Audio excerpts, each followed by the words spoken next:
नमस्कार शेतकरी मित्रांनो, आपल्या यूट्यूब चॅनलवरती आपलं सर्वांचं स्वागत आहे.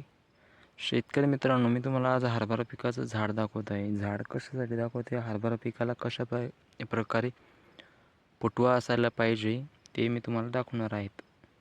तर हरभरा पिकाला जर फुटवा तुम्हाला जास्त प्रमाणात जर पाहिजे असेल तर तुम्ही कंटिन्यू NPKची फवारणी घ्यायला हव्या. जर ड्रिपच्या माध्यमातून देऊ शकत असेल तर ड्रिपच्या माध्यमातून द्यायला हवं. पण तुम्हाला मी झाड दाखवतो की झाडाला फळफांद्या किती असायला हवा.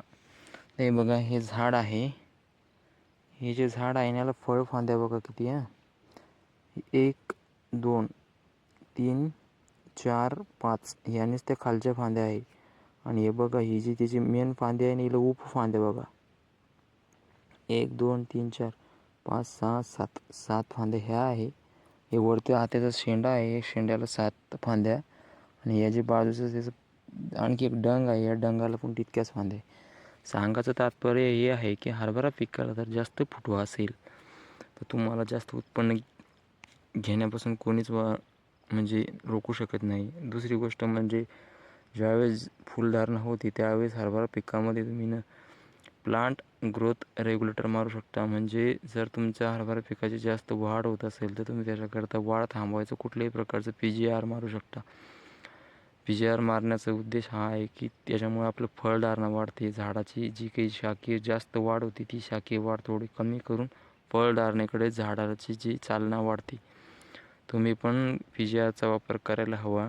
आता याच्यात आपण टाबुली मारलेला आहे बघा. टाबुली मारल्यामुळे झाडाला फुलधारणा बघा किती जबरदस्त आहे. तुम्ही बघू शकता आपलं हरभरा पीक पूर्ण फुलावस्थेमध्ये आहे. तुम्ही पण अशा प्रकारे योग्य नियोजन, पाण्याचं पण नियोजन. आता आपल्या हरभरा पिकाला सध्या ड्रिपच्या माध्यमातून पाणी चालू आहे.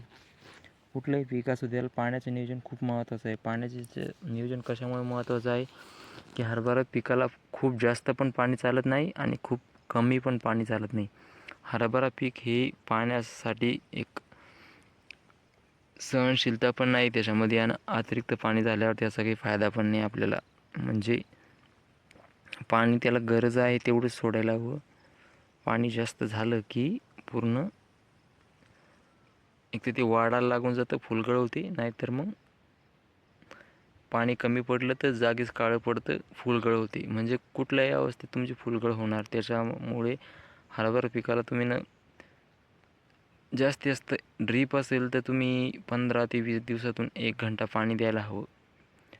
आणि फुलधारणेच्या टायमाला तुम्ही अर्धा घंटा, 4-5 दिवस झाल्यानंतर अर्धा घंटा पाणी देऊ शकता. व्हिडिओ आवडल्यास चॅनलला सबस्क्राईब नक्की करा. धन्यवाद.